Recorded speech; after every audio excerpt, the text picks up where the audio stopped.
Olá, meu nome é Jaqueline Pereira, estudante de Geografia da UEG Formosa, e essa aula é para o estágio 4 em Geografia.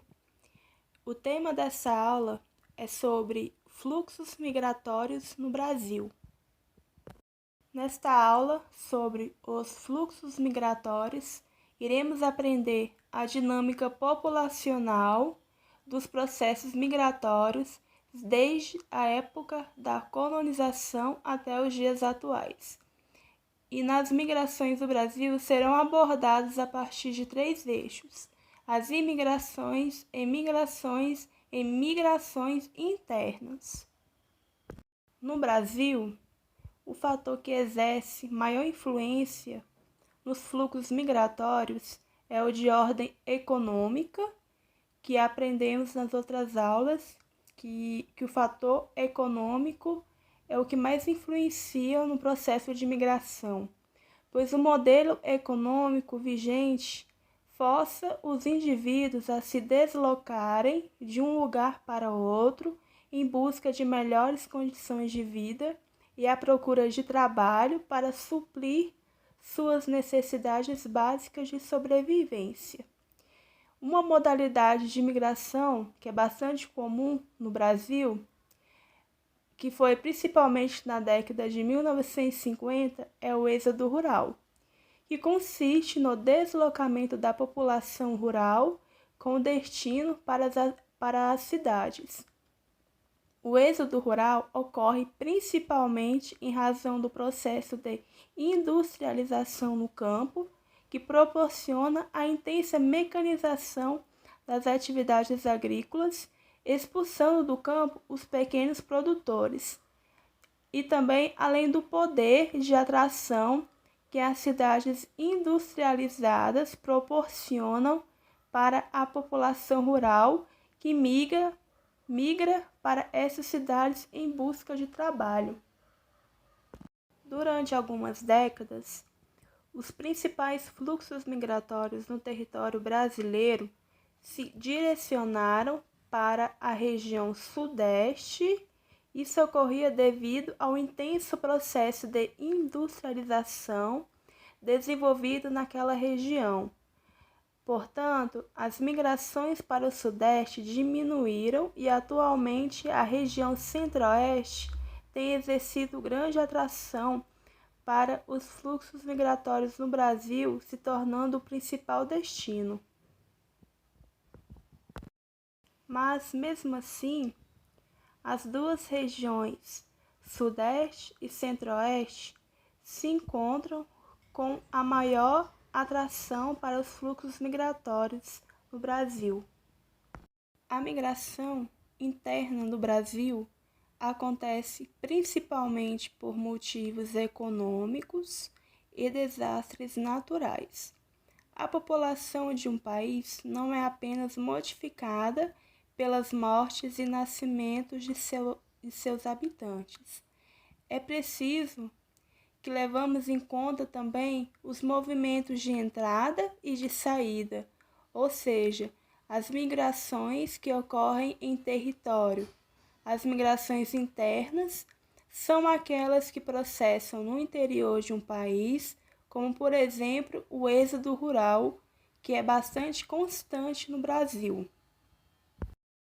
Um exemplo de migração foi aquela devido às secas que assolaram o Nordeste brasileiro na década de 1960, que fizeram com que milhares de pessoas abandonassem suas casas no sertão brasileiro por falta de alternativa agrícola e políticas sociais na região. E também outro exemplo histórico foi a migração de nordestinos para a região norte do Brasil no fim do século XIX. Isso se deu por 2 motivos: o início do ciclo da borracha e a grande seca que assolou a região nordeste. Destaca também a movimentação de imigrantes nordestinos e sulistas que vieram do sul em busca de uma vida melhor na região sudeste do país, o único polo industrial brasileiro na década de 1970. A história do povo brasileiro é uma história de migrações. A migração do Brasil não ocorreu nem ocorre por causa de guerras, mas pela inconstância dos ciclos econômicos e de uma economia planejada que, independentemente das necessidades da população,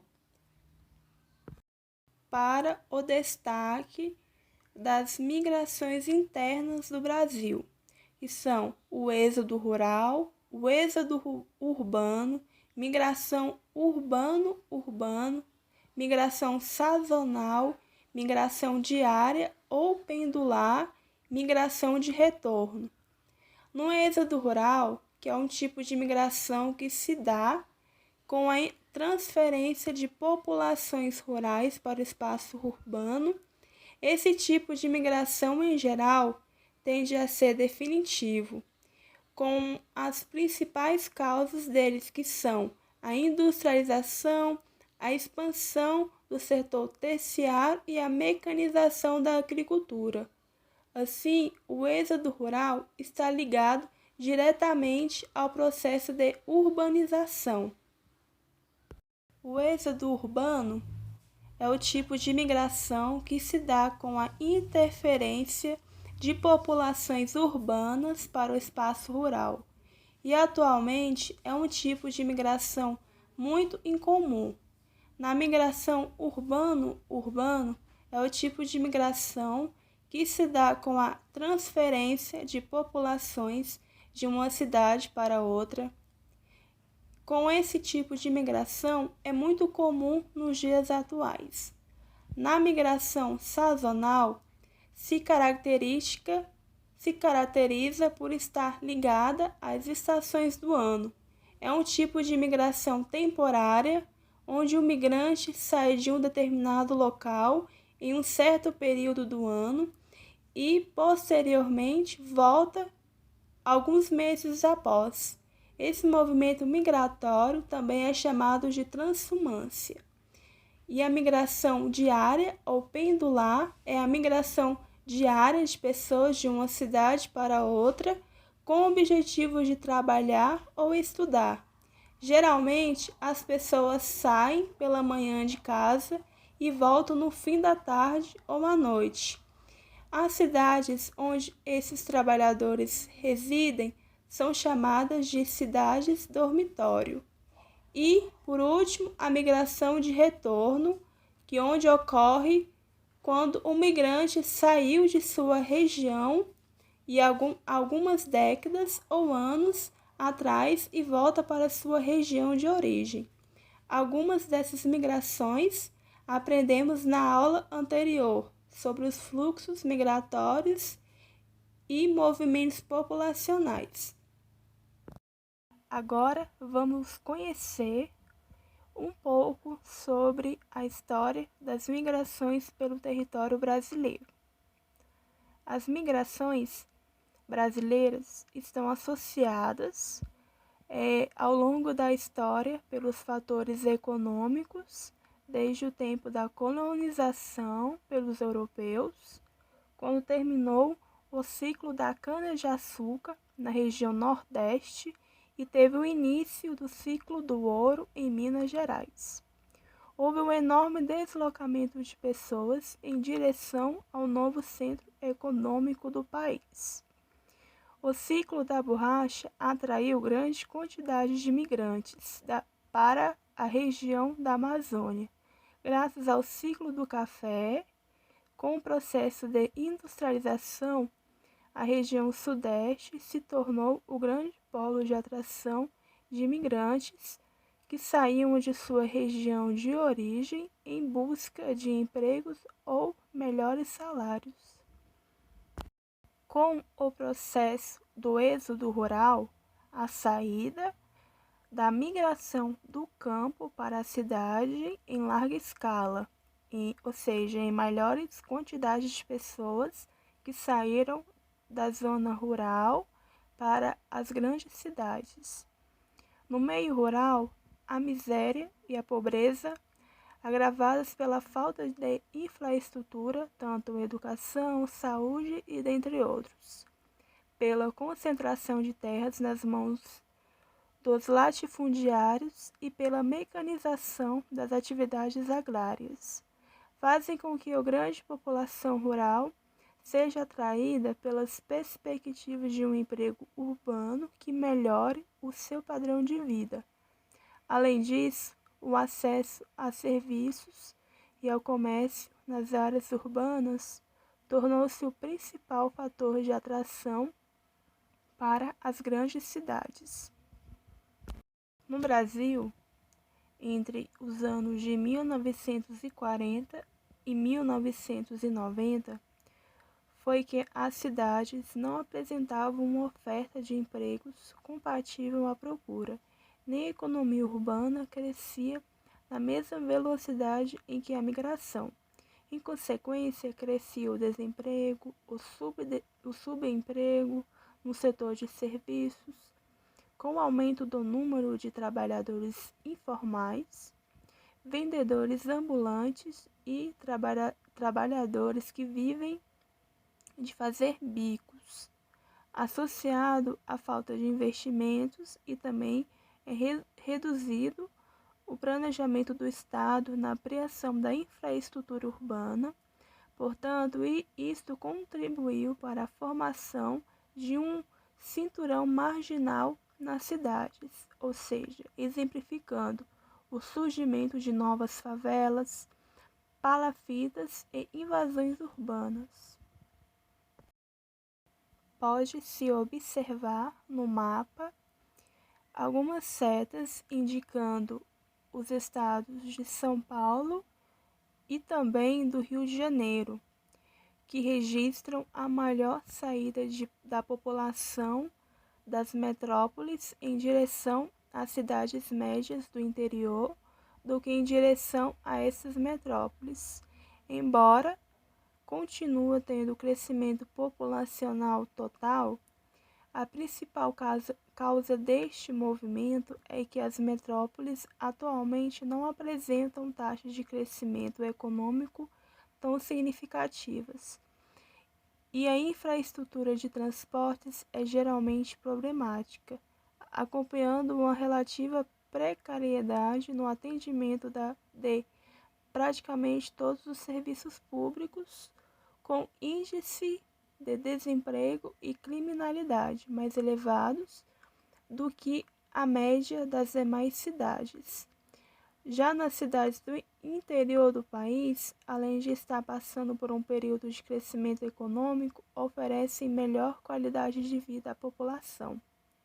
Nas migrações internas, têm sido alvo de análise, pois apenas como resultantes de eventuais desequilíbrios econômicos, sociais e também demográficos, mas principalmente como elementos da organização espacial de uma sociedade.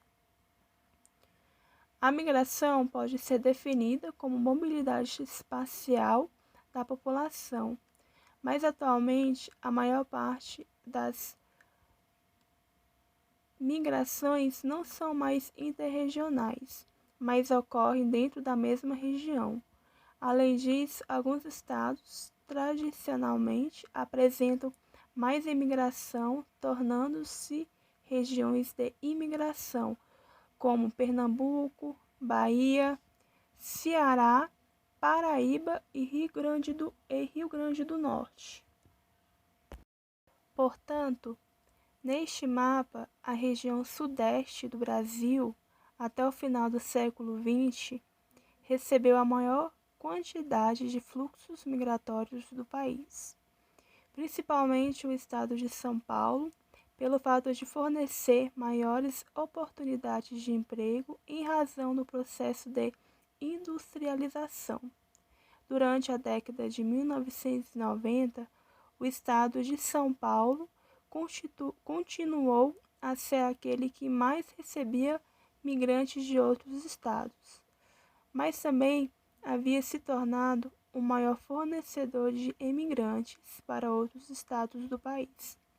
Entre 1995 e 2000, entraram no estado de São Paulo cerca de 1 milhão de imigrantes. Entre 2000 e 2004, foram 832 mil, e entre 2004 e 2009, 535 mil. Porém, nesse último intervalo, 580 mil pessoas deixaram São Paulo para estabelecer em outra unidade da federação. Pela primeira vez da história brasileira, São Paulo apresentava saldo migratório negativo. Neste mapa dos fluxos migratórios entre 1980 e 1990, podemos observar que pelo fato de ser parcialmente explicado por meio da chegada da migração de retorno, a volta de imigrantes para seus estados de origem.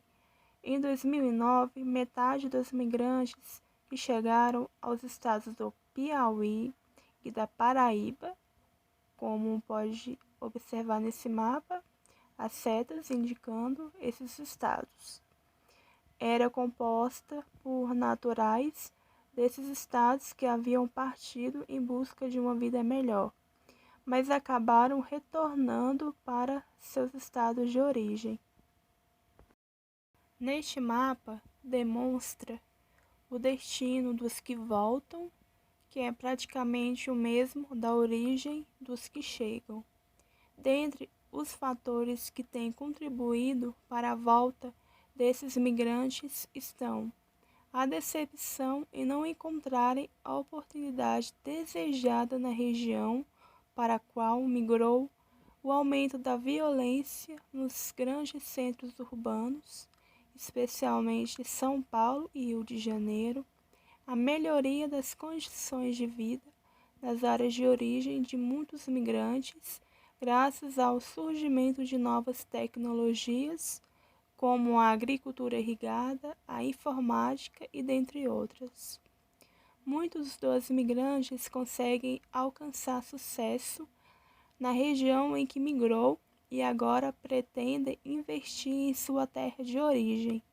A saturação do mercado de trabalho para a mão de obra não qualificada, muitos dos migrantes, há algumas décadas, conseguiram a aposentadoria e agora querem desfrutar da tranquilidade na sua cidade de origem. As migrações, de acordo com o censo do IBGE, realizado em 2010, a migração de retorno do Sudeste para o Nordeste começou a perder força. As regiões Norte e Centro-Oeste são as principais áreas de atração populacional dos migrantes, não só nordestinos, como também sulistas vindos do Sul. De acordo com esse censo, o Distrito Federal, Rondônia, Roraima e Mato Grosso são as unidades da federação com os menores percentuais de residentes naturais. O principal fator que tem contribuído para a migração para esses estados é o surgimento das fronteiras agrícolas, que, ao utilizarem a pouca mão de obra e muita mecanização, tem atraído uma grande leva de trabalhadores que vão em busca de novas e melhores oportunidades de vida. Este mapa do Brasil, com os principais grupos de imigrantes e áreas de fixação. Os imigrantes são portugueses, italianos, espanhóis, japoneses, alemães, eslavos e sírio-libaneses que vieram do seu país de origem e fixaram no Brasil. Ou seja, as áreas de fixação dos portugueses foram praticamente em todo o país, sobretudo no Rio de Janeiro, preferindo as cidades ao campo. Os italianos em São Paulo, na capital, Rio Grande do Sul, nas cidades de Bento Gonçalves, Guarabaldi, Caxias do Sul, Santa Catarina, Nova Trento, Uruçanga e Nova Veneza, principalmente nestes. E espanhóis, principalmente em São Paulo, Rio de Janeiro, Paraná, Minas Gerais e Rio Grande do Sul. Os japoneses em São Paulo, Marília, Tupã, Presidente Prudente, região de Bragantina, Paraná e Mato Grosso do Sul. Os alemães em Santa Catarina, Rio Grande do Sul, Paraná, São Paulo e Espírito Santo. E os eslavos no Paraná, em Curitiba, Ponta Grossa, em Castro e Lapa, nesses em especial. Já os sírios libaneses em todo o país, especialmente os centros urbanos, um certo destaque para São Paulo, a capital e interior. Assim, a gente pode perceber que São Paulo houve maior fixação de imigrantes internacionais. Nesta aula, estudamos sobre os fluxos migratórios existentes no Brasil e também como esse país historicamente vai vivenciando cada fase de imigração e imigração e a dinâmica interna que rege esses processos migratórios e os fluxos internacionais. E também além dos tipos que caracterizam as migrações existentes no Brasil.